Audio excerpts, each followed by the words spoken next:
Alrighty, so this is our first Political Analysis Club Roundtable Roundup.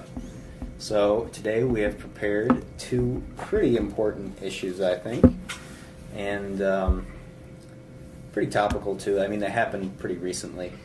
And first, let's start by introducing everyone that will be speaking today. So I'll start with myself. My name is Justice Newell. I'm Ben Oswald. I'm Lucian Sacheli. And Craig Morley is our guest today. So, as we'll start, we'll read the opening statement written by the watchdog. Alright, so Virginia's Democratic Governor Ralph Northam has recently found himself embroiled in a recently unearthed blackface scandal. It was recently discovered that his 1984 medical school yearbook page contains a photograph of a man in blackface standing with another dressed in Ku Klux Klan regalia at a party.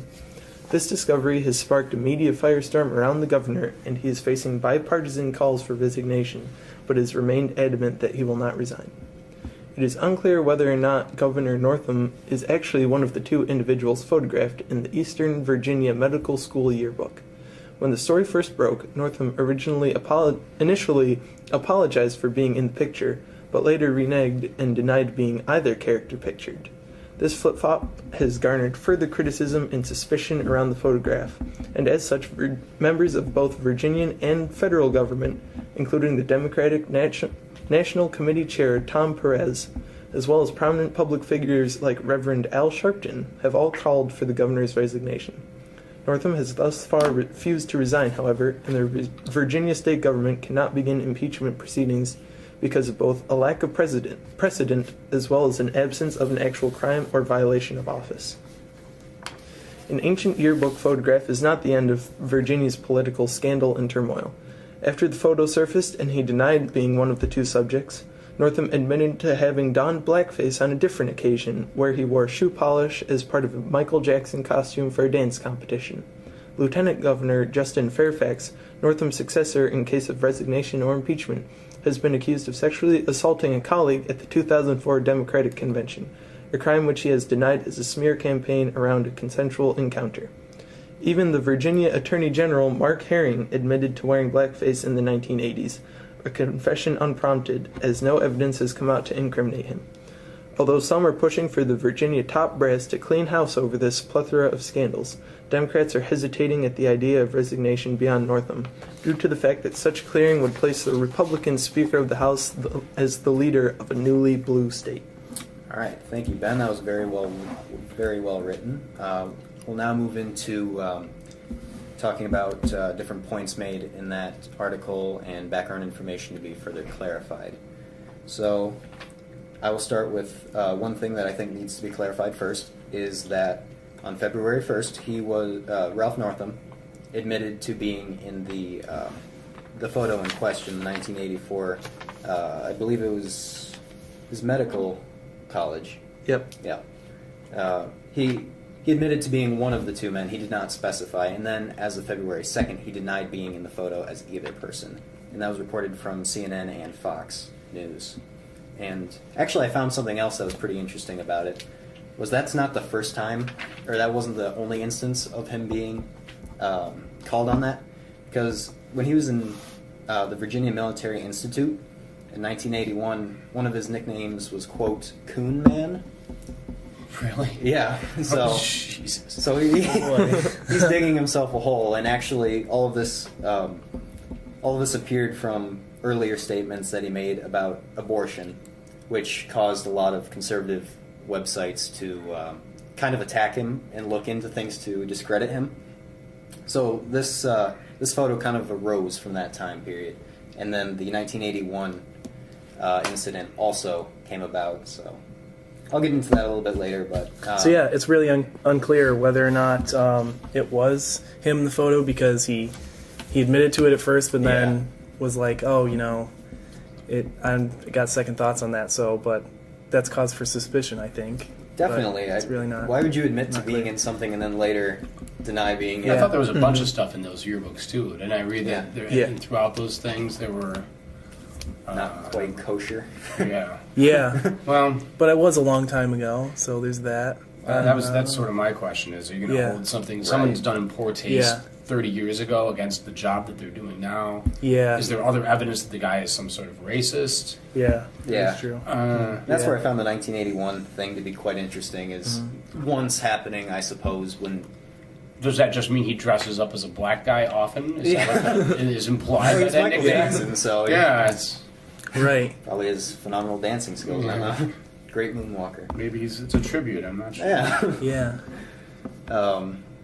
And also, Ralph Northam has refused to resign, which you mentioned in the article there, and he has been using underground tunnels to avoid media attention. Really? Yeah, that was reported by USA Today. Yeah, I heard about Hiding that. from That was the interesting. journalists. Yeah. Trying to keep pretty low profile. Oh yeah, you can't get much lower than 6 feet under. Right. So then one of my last points here is about the comment that kind of sparked all of this.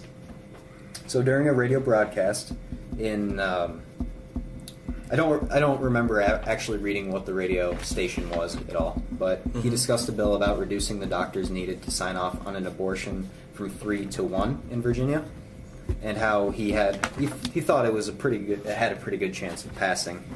And of note, he said that after a failed abortion attempt and a child is born, the infant would be resuscitated if that was what the mother and family desired, and then a discussion would ensue between the physicians and the mother. So then a senator from Nebraska, a Republican senator from Nebraska, I think is Ben Sassy, or Sassy, S-A-S-S. I know the name. I know how you pronounce it, but I know what you're talking about. He responded saying, in just a few years, pro-abortion zealots went from safe, legal, and rare to keep the newborns comfortable while the doctor debates infanticide. Yeah, that's a bit of an exaggeration, isn't it? It's definitely not smoothing over anything. It was a pretty obvious jab. Pretty bold statement there. Oh yeah, definitely. And if you were following abortion, like, it hadn't gained as much attention recently until this was, like I said earlier, off that burning a gas station. So I thought that was pretty interesting. And then right around this time, this photo of him in the alleged blackface thing arrived from different conservative media outlets. And I got that from Vox News. Not Fox, but Vox. Yeah. All right. So, Ben, do you have anything else to... I just researched, and the radio station that I did was a local radio station in their Ask the Governor weekly broadcast. Oh, man. That's where the whole abortion thing came up? So, okay. Yeah, no chance for error there. So it's not like it's actually a law. This is just him pontificating, is him just throwing out his ideas. There's no actually proposal anywhere that... I didn't look as far into that as I probably should have for the debate, but I believe that was a proposed bill at the time, and I can't remember if it was in the process of being legalized or if it was just an idea that he had. But still, it brought more controversy to the matter, and quite possibly, if he hadn't said that exact thing, this wouldn't have turned out the way that it did. So, all right, that is the background information that we have on it, if that's all. I also thought it was interesting. A lot of articles recently have they've tried to bring in other, like, most of the scandals in question have been from Democratic members, and they've kind of tried to unearth Republican scandals. What official was it from that Gov article? Yeah, I'm not sure exactly Some what it was. high-ranking Virginia Republican official was called to resign because in a yearbook that he edited that had hundreds of students in, and there were 6 other editors, it had racist comments and like racist images. Yeah. So you sound like people grasping it. Yeah, grasping at straws. Yeah, and even Northam Kind of said reach, that yeah. it's quite possible that they made an error putting that photo on his page of the yearbook. That was from his February 2nd address, where he said he wasn't in any of the photos. Yeah. Generally, the first rule of politicians is supposed to be, I thought anyway, just apologize and ask forgiveness, and pretty much it'll go away in the news media cycle of 3 days, everyone will have forgotten about it and moved on to some other controversy. Oh, sure. And yeah, something else we talked about in Gov class was actually is blackface racist? Like, if you look at the context, like, I guess it depends on the context. Like, technically, playing cowboys and Indians could be considered blackface, or going on a vacation to Central America and wearing a sombrero. Yeah, that'd be appropriation, I think, of culture, right? Yeah, right. Or if you're going to dress up as Michael Jackson, Sure. that's... Yeah, so I guess it depends on the context and the time period. And who's in the photograph with you? Yeah. In this Yeah. case, Well, having a KKK Klansman member. person, yeah. having a Yeah, I Klansman would next say to that. that's racist, but maybe doing Definitely. a dance competition might not be, Yeah. but you probably shouldn't do that. Probably not. No, I Yeah. think it would be in his best interest not to. But then again, this did happen some 38 years ago. Yeah. So, To me, it doesn't seem like grounds for impeachment. It's like, that's really in poor Well, taste. yeah. It sounds like they can't impeach him officially because I don't think it breaks the law. Yeah, I and don't it was think- a long time yeah. ago.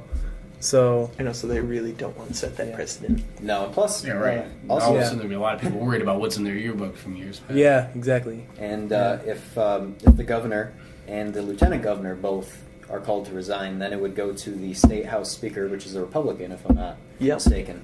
Right. So the Democrats, from what I've heard, are limited in what they're doing there because they don't really want that power shift to change. Just seeing how Virginia. Right. Although it did seem there were a lot of Democrats that did call for his resignation. Yes, definitely. It was definitely Yeah. a bipartisan thing. Yeah. But I got that one from Fox, which doesn't surprise me that they were saying Democrats don't want this to happen. Yeah, But until you list off the number of Democrats that actually did say, dude, you had to step down. yeah, and that's why we look at so Right. many different sources in talking about this. So This feels like not much of a story to me, to be honest, when you're all in the grand scheme of things. It's Yeah. like, okay. Yeah, there's just with the political polarization today, there's just the parties kind of going after each other Yeah, at this point. it's a good chance to jump on a Democrat for something that typically ends up being a Republican. or vice versa. It's even. probably just going to end up Right. just hurting his reelection campaign. Yeah, That- right. that's I about assume it. There that's you probably go. the majority of what's going to affect him. We'll see how much the people of Virginia think. Yeah. My own personal experience, I've not had good racial experiences in Virginia. For Yeah, real, I have a buddy I who wouldn't was, think so. who was one of my best friends. We traveled through Virginia, Mm-hmm. and we stopped and stayed at a friend's house, and I was surprised at the. I mean, it's probably not a story for your thing, but I was just surprised at the reactions of people, and I was like, my God, this is, and it was 1990s, you know. Yeah. I'm like, why are you racist? Not right. This is Virginia. I'm like, well, it really is the South, I guess. Yeah. So, Oh, yeah. all right. So anyway, moving on. Yeah, that was a good discussion on that. And to summarize, Yeah. Ralph Northam has admitted that he wasn't in the picture and then reneged that later, saying he was not. And this all comes about his controversial statement about abortion. So with that, that is all that we can say about that for now. And we'll move on to our second topic, which is President Trump's national emergency declaration. And so if you would like to read the opening statement. Sure. So, the controversy surrounding the national emergency our president deemed necessary to sign in order to secure funding for our U.S.-Mexico border wall has been vast. The national emergency, signed on Friday, February 15th of 2019, has brought to light particular aspects regarding it. Some of these include whether or not President Trump will succeed in actually building it, how congressmen and the American people will feel about it, and what is happening now in regards to it. Senate Majority Leader Mitch McConnell announced the decision first on Thursday, the 14th, the day before he announced that he actually did it, that the president would sign a national emergency to secure the funding. Trump declared this on Friday, speaking without a teleprompter in front of the country to announce his declaration of a national emergency at the border and his success in securing billions of funding for his voters. It was one of his campaign promises. And, as we know, the majority, 30 out of 50 states voted him in, electoral college-wise at least. after promising them a wall in 2016.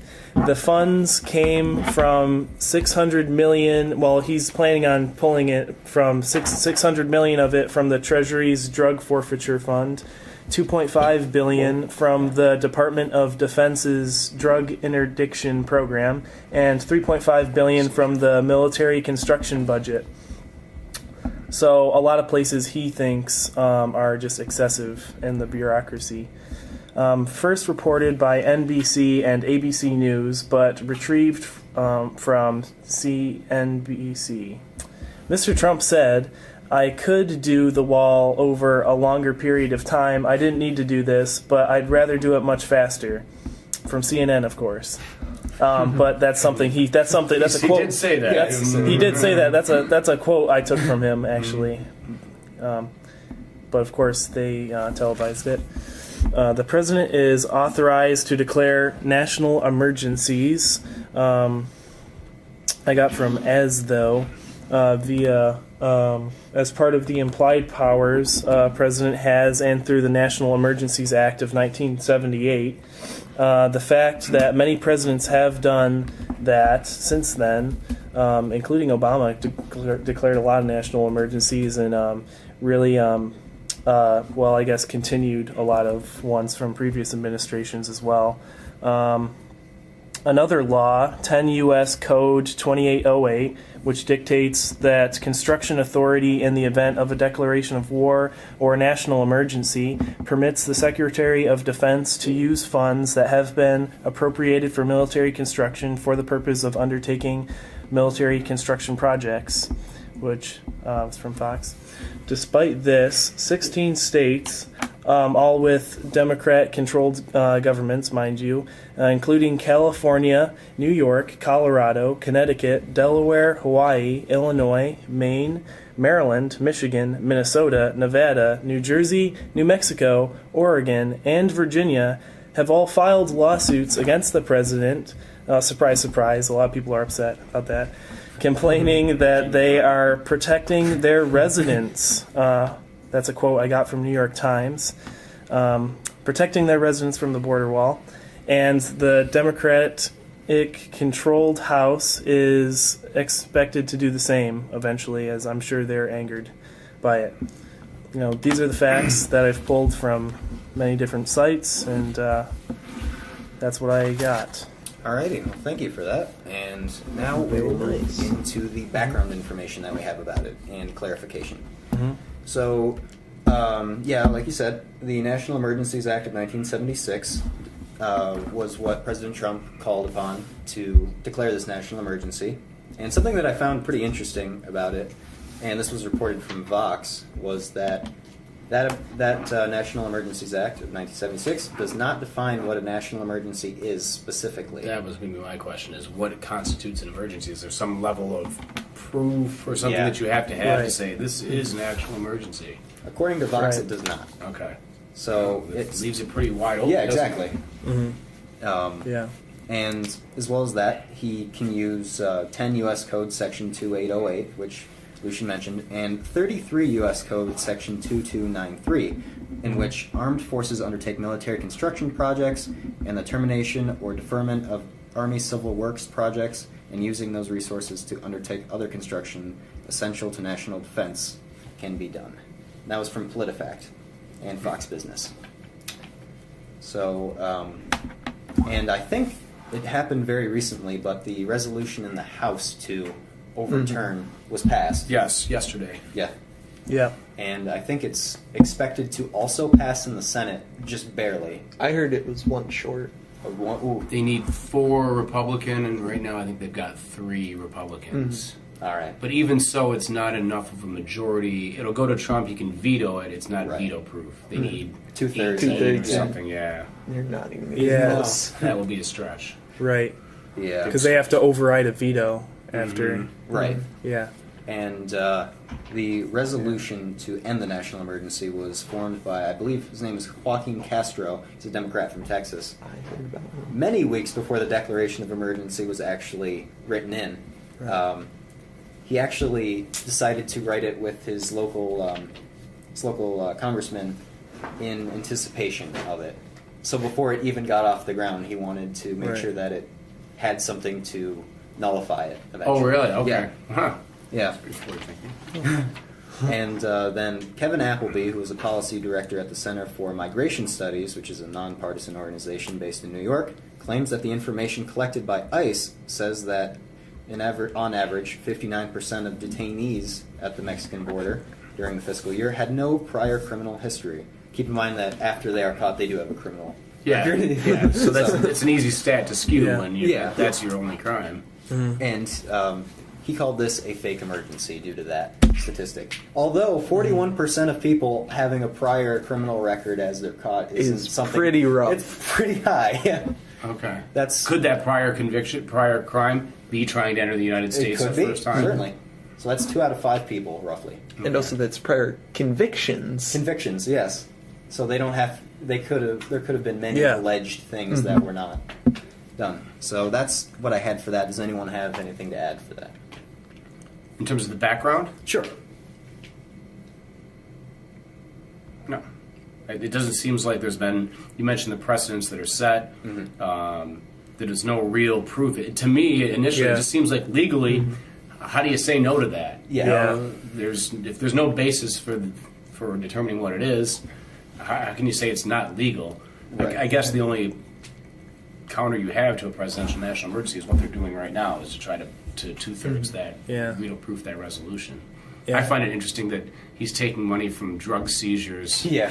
where we have a real heroin epidemic We do that have. people pretty much would be unanimously behind, and going to take Right. that money for something else. That Yeah. I guess is Yeah, debatable how much of an Yeah. emergency that is. right. Yeah. Definitely. And I think he shot himself in the I didn't need to do this. Pretty Yeah. much to me, Yeah, says it all. he did say that. Yeah, I'm like, oh, well, Yeah. then it's not really an emergency if you didn't need to do something. But I guess.